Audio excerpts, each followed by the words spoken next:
Please join me in welcoming the Attorney General of the United States.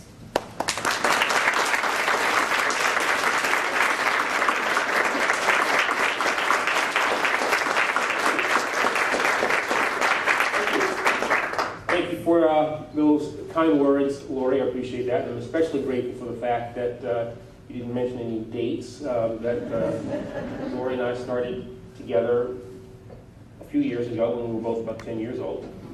I appreciate those kind words, but I also appreciate the commitment that you've made and the leadership and the expertise that you're providing to help build a stronger, smarter, and more effective criminal justice system.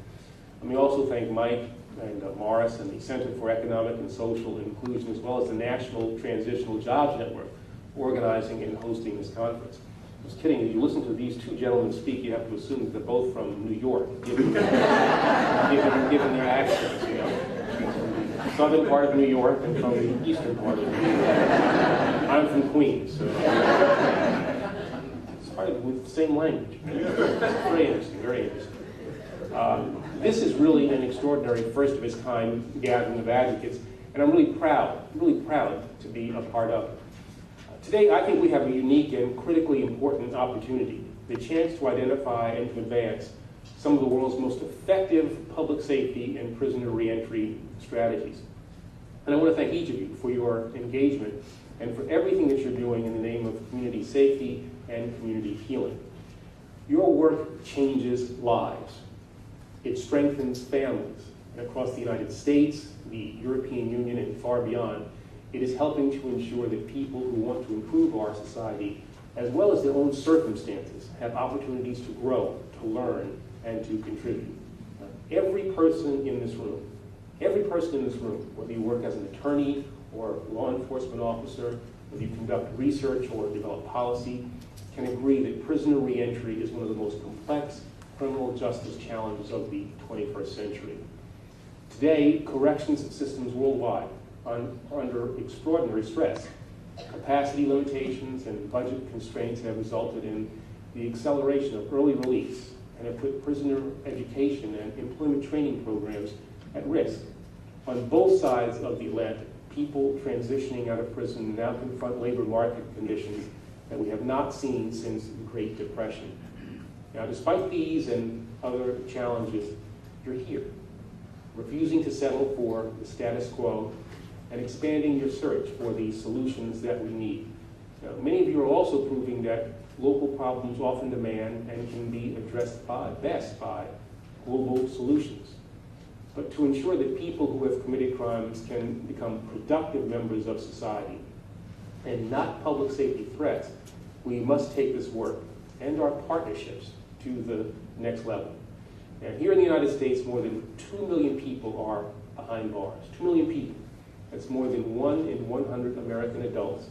And according to the World Prison Brief, more inmates than the top 35 European countries combined. At some point, 95% of those prisoners will be released. Each year, nearly 750,000 people transition out of state and federal prisons. Millions more cycle through local jails. Once those who commit crimes pay their societal debt, we have many expectations that they will re-enter our communities ready to assume a productive role, that they will remain crime-free and sober, that they will get jobs. But as all of you have seen, these expectations are not always met. And while we know that stable employment is one of the keys to successful reintegration, we also know that it is one of the greatest challenges of reentry. Many employers are not eager to hire former prisoners. And in today's economic climate, these individuals often find themselves at the back of the line. A recent report from the Pew Charitable Trust found that past incarceration reduced subsequent wages by more than 10%, cut annual employment by more than 2 months, and reduced yearly earnings by nearly 40%. Now, if having a job is central to successful reentry, and I believe it is, then it is no wonder that half of all released prisoners will be reincarcerated within 3 years. Half. Those who commit crimes aren't the only ones who lose. In this country, 1 in 28 children has a parent behind bars. Studies show that these kids often struggle with anxiety, depression, learning problems, and aggression, undermining their own chances to succeed. In many cases, maintaining family relationships during incarceration can improve the lives of these children and reduce recidivism rates later on. And when quality employment-centered programs are made available during and after incarceration, one demonstration showed that they can cut recidivism rates in half. Now, there's a theme here. Maintaining family connections and developing job skills during incarceration can improve public safety, reduce recidivism, and have lasting positive effects.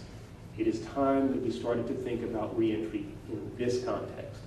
And it is critical that we turn to sound science and evidence-supported strategies to guide our work.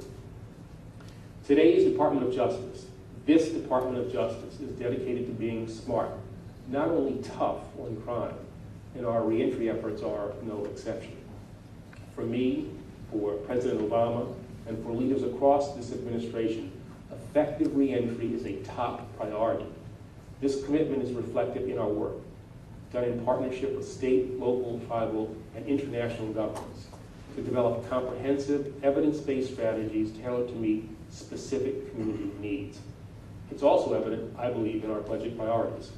Last year, through the Justice Department's Office of Justice Programs, we awarded close to 70 grants to support reentry activities under the banner of the Second Chance Act. Today, our commitment continues. This morning, I'm pleased to announce that $100 million in Second Chance Act funding will be awarded to support 178 reentry grants nationwide. Grants will be distributed to government agencies and nonprofit organizations to provide a wide range of services: employment assistance, substance abuse treatment, housing, family programming, mentoring, and others that can help reduce recidivism. Now, before administering this year's grants, the Justice Department received and reviewed 975 applications. That's right, 975. A number that reflects a transformation in our national attitude toward reentry. A decade ago, few programs focused on prisoner reintegration. Today, coalitions of government organizations and community groups in every corner of our country are working together to improve reentry outcomes.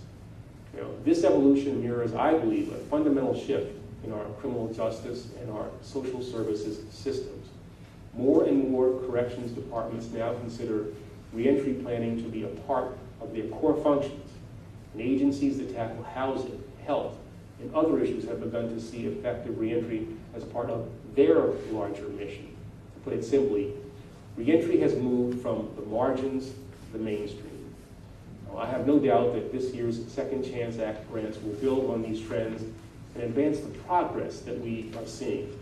Now, while most of these new investments will go to states, localities, and nonprofit organizations, we are also awarding funds to support the National Reentry Resource Center, the one-stop shop for the state-of-the-art information and assistance. Soon, the center will include a What Works library, searchable, up-to-date information about the most effective programs, policies, and practices for reducing recidivism, increasing employment, decreasing substance abuse, and producing other positive outcomes. But there is still much to learn, and that's why $10 million will be invested in new and more rigorous research on the effectiveness and on the impact of reentry programs. Now, in addition to these new grants, I'm pleased to tell you all that the Justice Department is moving forward with a new initiative known as Project Reentry to strengthen our recidivism and reentry work. Project Reentry will focus on implementing recommendations that have been developed by the Sentencing and Corrections Policy Working Group that I convened last April. One key area of focus is forging and strengthening partnerships across and beyond our government. For example, we plan to build on our existing collaboration with the Department of Labor to leverage federal resources on behalf of local reentry programs. And later this year, I plan to convene an interagency group to address reentry issues and ensure that this work is a cabinet-level priority.